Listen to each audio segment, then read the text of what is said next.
जय श्री राम। विष्णु पुराण की जय। पांचवा अध्याय। शुक्ल यजुर्वेद तथा तैत्तिरीय यजु शाखाओं का वर्णन। श्री पराशर जी बोले, हे महामुने, व्यास जी के शिष्य वैशंपायन ने यजुर्वेद रूपी वृक्ष की 27 शाखाओं की रचना की और उन्हें अपने शिष्यों को पढ़ाया तथा शिष्यों ने भी क्रमशः ग्रहण किया। हे द्विज, उनका एक परम धार्मिक और सदैव गुरु सेवा में तत्पर रहने वाला शिष्य ब्रह्मराज का पुत्र यज्ञवल्क्य था। जो कोई महामेरु पर स्थित हमारे इस समाज में सम्मिलित ना होगा, उसको 7 रात्रियों के भीतर ही ब्रह्मा हत्या लगेगी। द्विज, इस प्रकार मुनियों ने पहले जिस समय को नियत किया था उसका केवल एक वैशंपायन ने ही अतिक्रमण कर दिया। इसके पश्चात उन्होंने पैर से छुए हुए अपने भांजे की हत्या कर डाली। तब उन्होंने अपने शिष्यों से कहा, हे शिष्यगण, तुम सब लोग किसी प्रकार का विचार ना करके मेरे लिए ब्रह्म हत्या को दूर करने वाला व्रत करो। तब यज्ञवल्क्य बोले, भगवान, ये सब ब्राह्मण अत्यंत निस्तेज है, इन्हें कष्ट देने की क्या आवश्यकता है। मैं अकेला ही इस व्रत का अनुष्ठान करूंगा। इससे गुरु वैशंपाय जी ने क्रोधित होकर महामुनि यज्ञवल्क्य से कहा, अरे ब्राह्मणों का अपमान करने वाले, तूने मुझसे जो कुछ पढ़ा है वह सब त्याग दे। तू इन समस्त द्विज श्रेष्ठों को निसंदेह बताता है। मुझे तुझ जैसे आज्ञा भंग कारी शिष्यों से कोई प्रयोजन नहीं है। यज्ञवल्क्य ने कहा, हे द्विज, मैंने तो भक्तिवश आपसे ऐसा कहा था, मुझे भी आपसे कोई प्रयोजन नहीं है। लीजिए, मैंने आपसे जो कुछ पढ़ा है वह यह मौजूद है। श्री पराशर जी बोले, ऐसा कह महामुनि यज्ञवल्क्य जी ने रुधिर से भरा हुआ मूर्तिमान यजुर्वेद वमन करके उन्हें दे दिया और स्वेच्छानुसार चले गए। हे द्विज, यज्ञवल्क्य द्वारा वमन की हुई उन यजुर श्रुतियों को अन्य शिष्यों ने तितिर होकर ग्रहण कर लिया, इसलिए वह सब तैत्तिरीय कहलाए। हे मुनि सत्तम, जिन विप्रगण ने गुरु की प्रेरणा से ब्रह्म हत्या विनाशक व्रत का अनुष्ठान किया था, वह सब व्रताचरण के कारण यजुर शाखाध्यायी चारका धर्वरीय हुए। तदंतर यज्ञवल्क्य ने भी यजुर्वेद की प्राप्ति की इच्छा से प्राणों का संयम कर संचय चित्त से सूर्य भगवान की स्तुति की।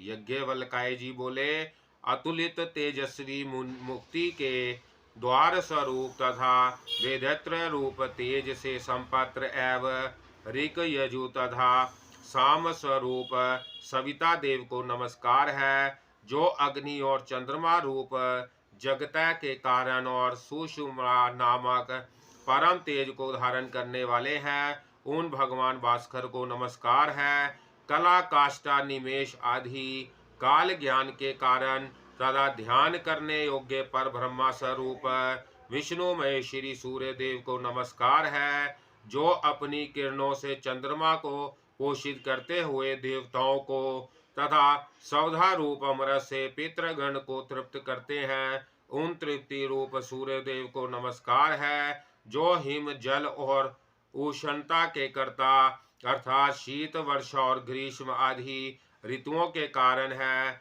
और जगत का पोषण करने वाले हैं। उन त्रिकाल मूर्ति विधाता भगवान सूर्य को नमस्कार है, जो जगतपति संपूर्ण जगत के अंधकार को दूर करते हैं।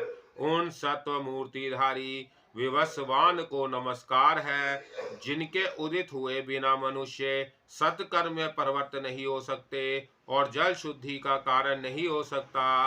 उन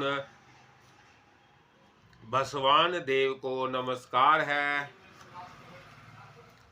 जिनके किरण समूह का स्पर्श होने पर लोक कर्म अनुष्ठान के योग्य होता है, उन पवित्रता के कारण शुद्ध स्वरूप सूर्य देव को नमस्कार है। भगवान सविता, सूर्य, भास्कर और विवस्वान को नमस्कार है। देवता आदि समस्त भूतों के आदिभूत आदित्य देव को बारंबार नमस्कार है। जिनका तेजोमय रथ है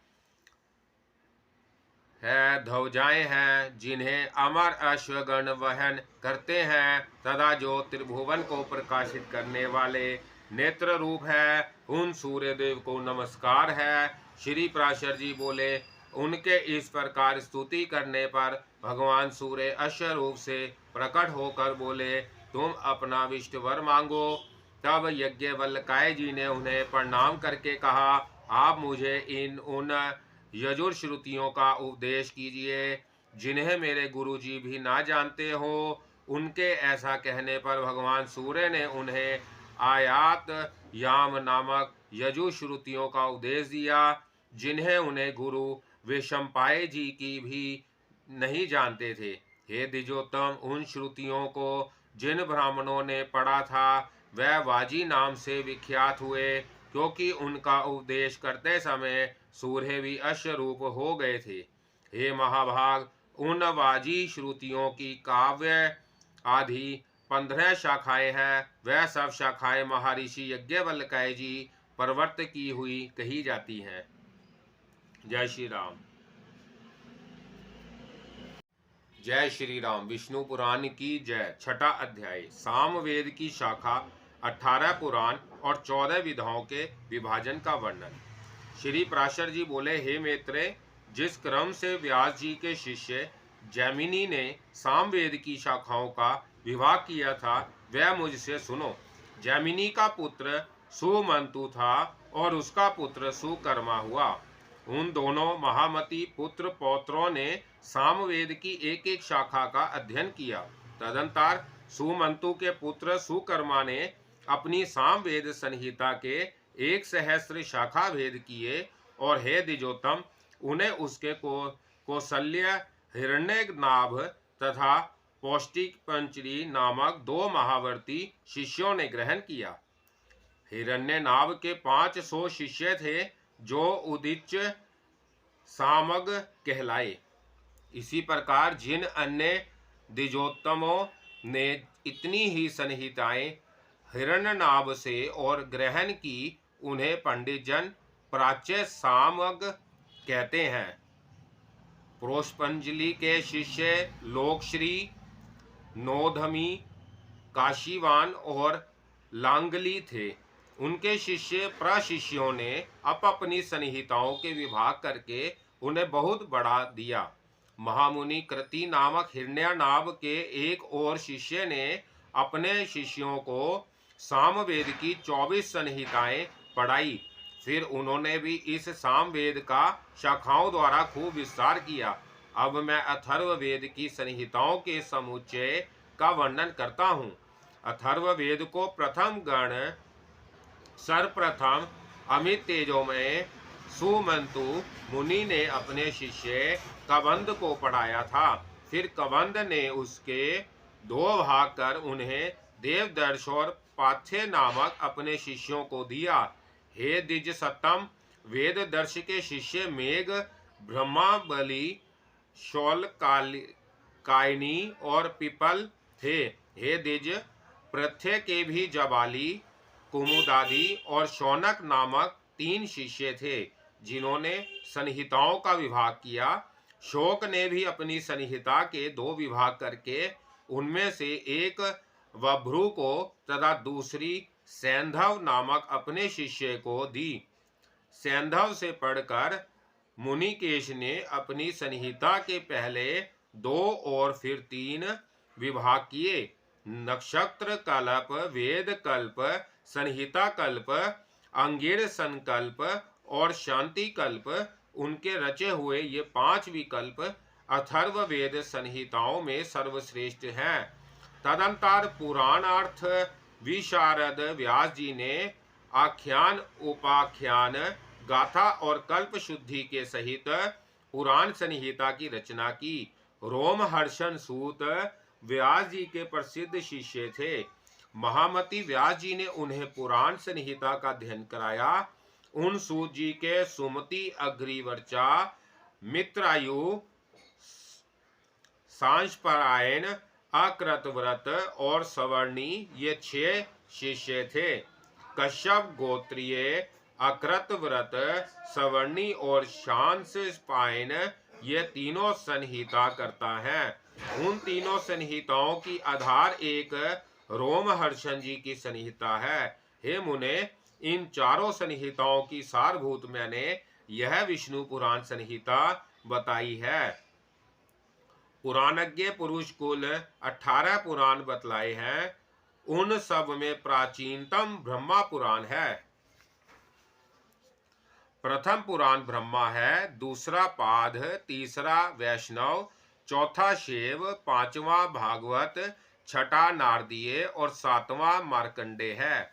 इसी प्रकार आठवां अग्नेय, नौवां भविष्य, 10वां ब्रह्मा विवर्त और 11वां पुराण लिंग कहा जाता है। तथा 12वां वाराह, 13 सकंद, 14वां वामन, 15वां कौर्म तथा इनके पश्चात मत्स्य, गरुड़ और ब्राह्मण पुराण है। हे महामुने, ये ही 18 महापुराण है। इनके अतिरिक्त मुनिजनों ने और भी अनेक उप पुराण बतलाए हैं।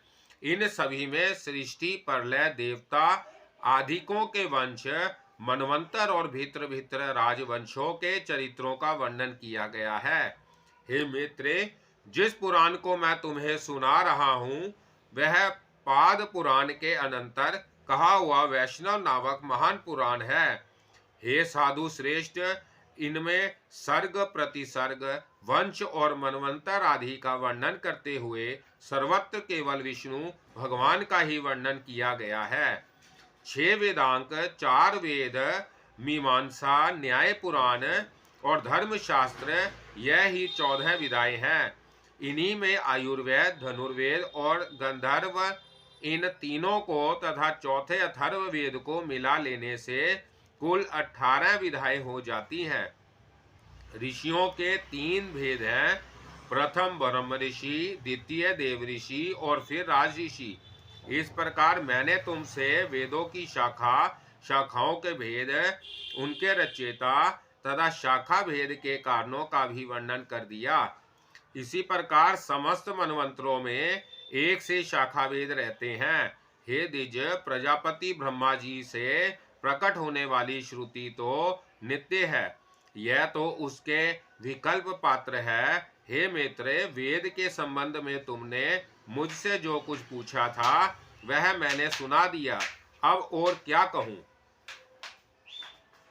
जय श्री राम। विष्णु पुराण की जय। 7वां अध्याय, यम गीता। श्री मैत्रेय जी बोले, हे गुरु, मैंने जो कुछ पूछा था वह सब आपने यथावत वर्णन किया। अब मैं एक बात और सुनना चाहता हूँ, वह आप मुझसे कहिए। हे महामुने, 7 द्वीप, 7 पतालों और 7 लोक, ये सभी स्थान जो इस ब्रह्मांड के अंतर्गत हैं, स्थूल सूक्ष्म, सूक्ष्मतर, सूक्ष्माति सूक्ष्म तथा स्थूल और स्थूलतर जीवों से भरे हुए हैं। हे मुनि सत्तम, एक अंगुल का 8वां भाग भी कोई ऐसा स्थान नहीं है जहाँ कर्म बंधन से बंधे हुए जीव ना रहते हों। किंतु हे भगवान, आयु के समाप्त होने पर ये सभी यमराज के वशीभूत हो जाते हैं और उन्हीं के आदेशानुसार नरक आदि नाना प्रकार की यातनाएं भोगते हैं। तदंतर पाप भोग के समाप्त होने पर वह देवादिदेव योनियों में घूमते रहते हैं। सकल शास्त्रों का ऐसा ही मत है। अतः आप मुझे वह कर्म बताइए जिसे करने से मनुष्य यमराज के वशीभूत नहीं होता। मैं आपसे यही सुनना चाहता हूँ। श्री पराशर जी बोले, हे मुने, यही प्रश्न महात्मा नकुल ने पितामह भीष्म से पूछा था। उसके उत्तर में उन्होंने जो कुछ कहा था वह सुनो। भीष्म जी ने कहा, हे वत्स, पूर्व काल में मेरे पास एक कालिंग देशीय ब्राह्मण मित्र आया और मुझसे बोला। मेरे पूछने पर एक जाति समर मुनि ने बतलाया था कि ये सब बातें अमुक अमुक प्रकार की होगी। हे वत्स, उस बुद्धिमान ने जो जो बातें जिस जिस प्रकार होने को कही थी वह सब ज्यों की त्यों हुई। इस प्रकार उसमें श्रद्धा हो जाने से मैंने उससे फिर कुछ और भी प्रश्न किए और उनके उत्तर में उस द्विज श्रेष्ठ ने जो जो बातें बतलाई उनके विपरीत मैंने कभी कुछ नहीं देखा। एक दिन जो बात तुम मुझसे पूछते हो वही मैंने उस कालिंग ब्राह्मण से पूछी। उस समय उसने उस मुनि के वचनों को याद करके कहा कि उस जाति समर ब्राह्मण ने यम और उनके दूतों के बीच में जो संवाद हुआ था वह अति गूढ़ रहस्य मुझे सुनाया था, वही मैं तुमसे कहता हूँ। कालिंग बोला, अपने अनुचर को हाथ में पाश लिए देखकर यमराज ने उसके कान में कहा, भगवान मधुसूदन के शरणागत व्यक्तियों को छोड़ देना, क्योंकि मैं वैष्णवों से अतिरिक्त और सब मनुष्यों का ही स्वामी हूँ। देव पूज्य विधाता ने मुझे यम नाम से लोगों के पाप पुण्य का विचार करने के लिए नियुक्त किया है। मैं अपने गुरु श्री हरि के वशीभूत हूँ, स्वतंत्र नहीं हूँ। भगवान विष्णु मेरा भी नियंत्रण करने में समर्थ है। जिस प्रकार सुवर्ण भेद रहित और एक होकर भी कटक मुकुट तथा कर्णिका आदि के भेद से नाना रूप प्रतीत होता है, उसी प्रकार एक ही हरि का देवता मनुष्य और पशु आदि नानाविध कल्पनाओं से निर्देश किया जाता है। जिस प्रकार वायु के शांत होने पर उसमें उड़ते हुए परमाणु पृथ्वी से मिलकर एक हो जाते हैं, उसी प्रकार गुण शोभ से उत्पन्न हुए समस्त देवता मनुष्य और पशु आदि उस सनातन परमात्मा में लीन हो जाते हैं। जो भगवान के सूरवर वंदित चरण कमलों की परमार्थ बुद्धि से वंदना करता है, धृताहुति से प्रज्वलित अग्नि के समान समस्त पाप बंधन से मुक्त हुए उस पुरुष को तुम दूर ही से छोड़कर निकल जाना। यमराज के ऐसा वचन सुनकर पाश हस्त यमदूत ने उनसे पूछा, प्रभु, सबके विधाता भगवान हरि का भक्त कैसा होता है, यह आप मुझसे कहिए। यमराज बोले, जो पुरुष अपने वर्ण धर्म से विचलित नहीं होता, अपने सुदह और विपक्षियों के प्रति समान भाव रखता है, किसी का द्रव्य हरण नहीं करता तथा किसी जीव की हिंसा नहीं करता, उस अत्यंत रागादि शून्य और निर्मल चित्त व्यक्तियों को भगवान विष्णु का भक्त जानो। जिस निर्मल मति का चित्त कली कलमश रूप मल से मलिन नहीं हुआ और जिसने अपने हृदय में श्री जनार्दन को बसाया हुआ है, उस मनुष्यों को भगवान का अति भक्त समझो। जो एकांत में पड़े हुए दूसरे के सोने को देखकर भी उसे अपनी बुद्धि द्वारा तृण के समान समझता है और निरंतर भगवान का अन्य भाव से चिंतन करता है, उस नर श्रेष्ठ को विष्णु का भक्त जानो। कहाँ तो सब टीक गिरी शिला के समान अति निर्मल भगवान विष्णु और कहाँ मनुष्यों के चित्त में रहने वाले राग दोषादि दोष। इन दोनों का सहयोग किसी प्रकार नहीं हो सकता। हिमकर चंद्रमा के किरण जाल में अग्नि तेज की उष्णता कभी नहीं रह सकती है। जो व्यक्ति निर्मल चित्त मत्सर्य रहित प्रशांत शुद्ध चरित्र समस्त जीवों का सुहृदय प्रिय और हितवादी तथा अभिमान एवं माया से रहित होता है, उसके हृदय में भगवान वासुदेव सर्वदा विराजमान रहते हैं। उन सनातन भगवान के हृदय में विराजमान होने पर पुरुष इस जगत में सौम्य मूर्ति हो जाता है। जिस प्रकार नवीन शाल वृक्ष अपने सौंदर्य से भी भीतर भरे हुए अति सुंदर पृथ्वी रस को बतला देता है, हे दूत, यम और नियम के द्वारा जिनकी पाप राशि दूर हो गई है, जिनका हृदय निरंतर श्री अच्युत में ही आसक्त रहता है तथा जिनमें गर्व, अभिमान और मत्सर्य का लेश भी नहीं रहा है, उन मनुष्यों को तुम दूर ही से त्याग देना। यदि खड़ग, शंख और गदाधारी अव्यक्त आत्मा भगवान हरि हृदय में विराजमान है तो उन पाप नाशक भगवान के द्वारा उनके सभी पाप नष्ट हो जाते हैं। सूर्य के रहते हुए भला अंधकार कैसे ठहर सकता है? जो पुरुष दूसरों का धन हरण करता है, जीवों की हिंसा करता है तथा मिथ्या और कटु भाषण करता है, उस अशुभ कर्मोन्मत दुष्ट बुद्धि के हृदय में भगवान अनंत नहीं टिक सकते। जो कुमति दूसरों के वैभव को नहीं देख सकता, जो दूसरों की निंदा करता है, साधु जनों का उपकार करता है तथा नाश तो श्री विष्णु भगवान की पूजा ही करता है और ना उनके भक्तों को दान ही देता है, उस अधम के हृदय में श्री जनार्दन का निवास कभी नहीं हो सकता। जो दुष्ट बुद्धि अपने परम सुहृदय बंधु बांधव, स्त्री पुत्र, कन्या, पिता तथा भृत्य वर्ग के प्रति अर्थ तृष्णा प्रकट करता है, उस पापाचारी को भगवान का भक्त मत समझो। जो दुर्बुद्धि पुरुष असक्त कर्मों में लगा रहता है, नीच पुरुषों के आचार और उन्हीं के संग में उन्मत्त रहता है तथा नित्य प्रति पापमय कर्म बंधन से ही बंधता जाता है, वह मनुष्य रूप पशु ही है। वह भगवान वासुदेव का भक्त नहीं हो सकता। यह सकल प्रपंच और मैं एक परम पुरुष परमेश्वर वासुदेव ही है। हृदय में भगवान अनंत के स्थित होने से छोड़कर चले जाना। हे कमल नयन, हे वासुदेव, हे विष्णु, हे धरणीधर, हे अच्युत, हे शंख चक्र पाने, आप हमें शरण दीजिए। जो लोग इस प्रकार पुकारते हो, उन निष्पाप व्यक्तियों को तुम दूर से ही त्याग देना।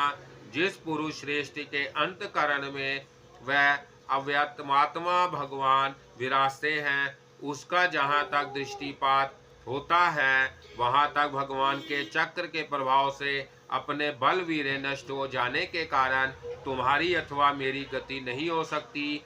वह तो अन्य लोगों का पात्र है। कालिंग बोला, हे कुरुवर, अपने दूत को शिष्य देने के लिए सूर्य पुत्र धर्मराज ने उससे इस प्रकार कहा।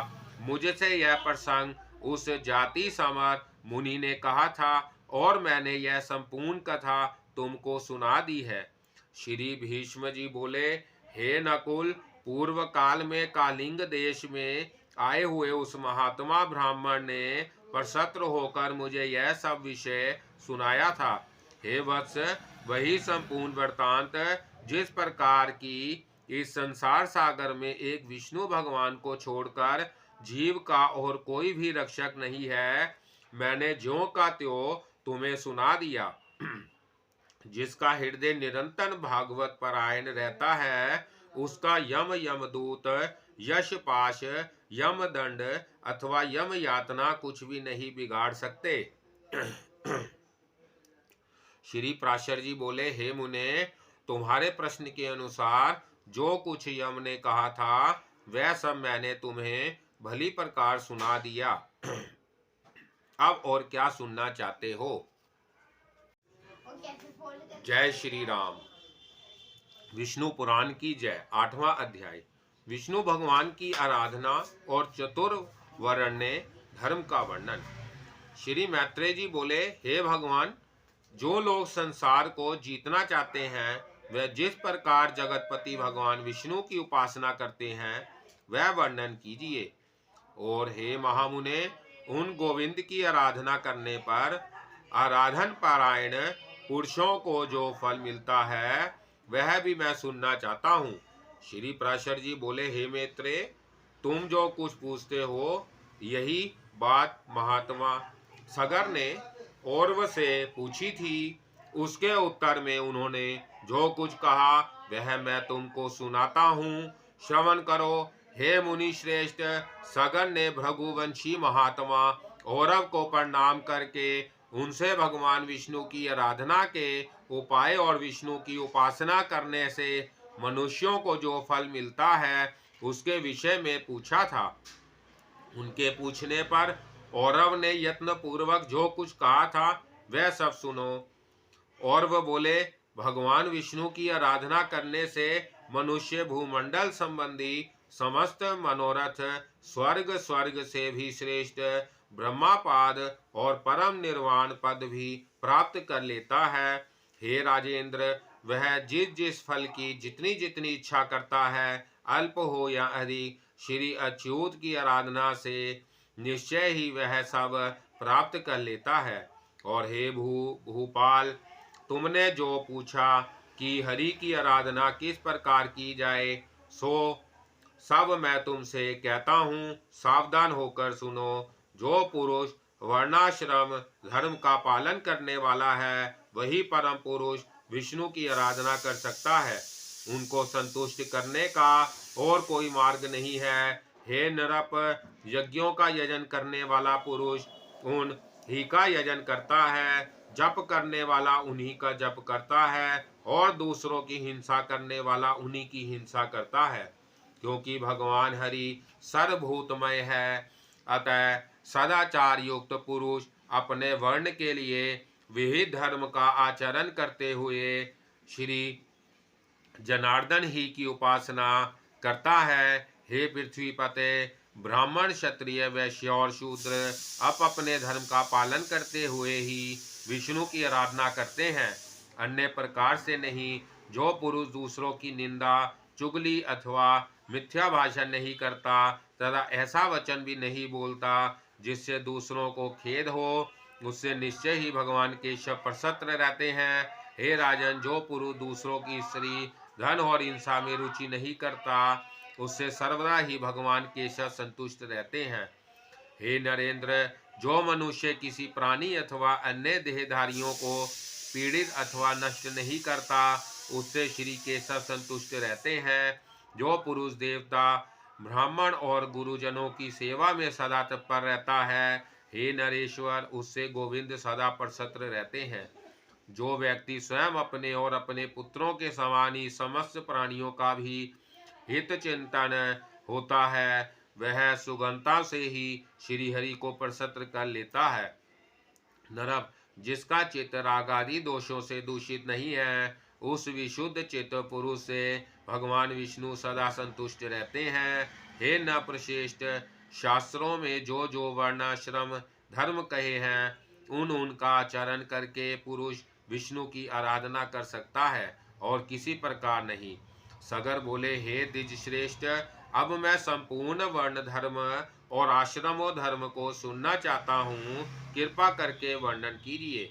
और बोले, जिनका मैं वर्णन करता हूँ उन ब्राह्मण क्षत्रिय वैश्य और शूद्रों के धर्मों का तुम एकाग्रचित होकर क्रमशः श्रवण करो।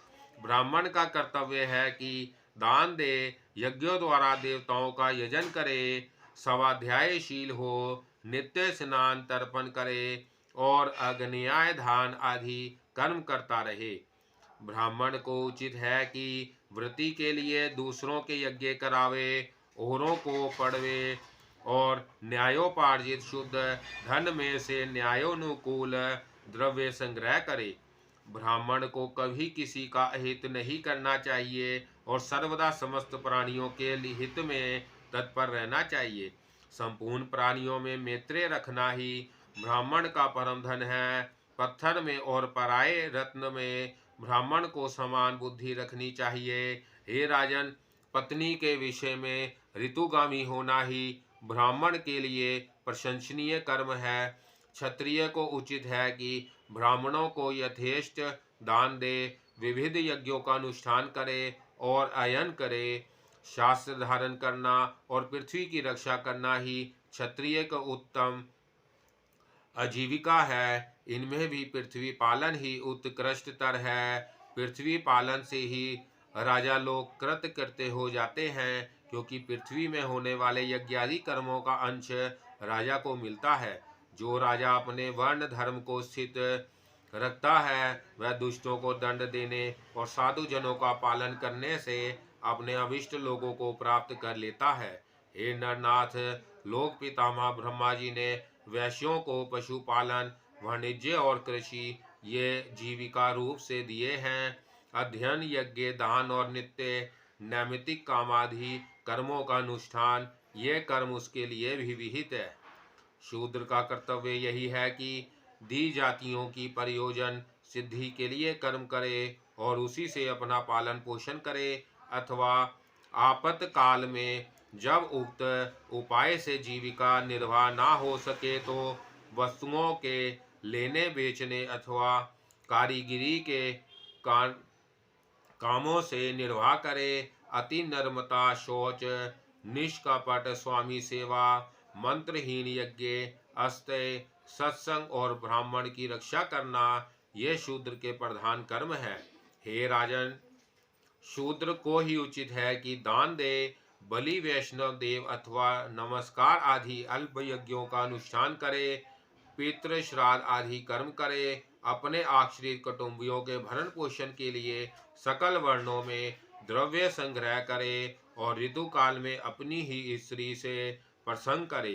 हे नरेश्वर, इनके अतिरिक्त समस्त प्राणियों पर दया, सहनशीलता, अमानिता, सत्य, शौच, अधिक परिश्रम ना करना, मांगलचरण, प्रियवादित मैत्री, निष्कामता, अकृपणता और किसी के दोष ना देखना ये समस्त वर्णों के सामान्य गुण हैं।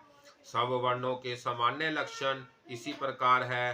अब इन ब्रह्मादि चारों वर्णों के आप धर्म और गुणों का श्रवण करो। आपत्ति के समय ब्राह्मण को क्षत्रिय और वैश्या वर्णों की वृत्ति का अवलंबन करना चाहिए तथा क्षत्रियों को केवल वैश्यावृत्ति का ही आश्रय लेना चाहिए। ये दोनों शूद्र का कर्म कभी ना करे। हे राजन, इन उपरोक्त वृत्तियों को भी समर्थ होने पर त्याग दें। केवल आपातकाल में ही इनका आश्रय ले। कर्म संकरता कर्मों का मेल ना करें। हे राजन, इस प्रकार वर्ण धर्मों का वर्णन तो मैंने तुमसे कर दिया। अब आश्रम धर्मों का निरूपण और करता हूँ, सावधान होकर सुनो।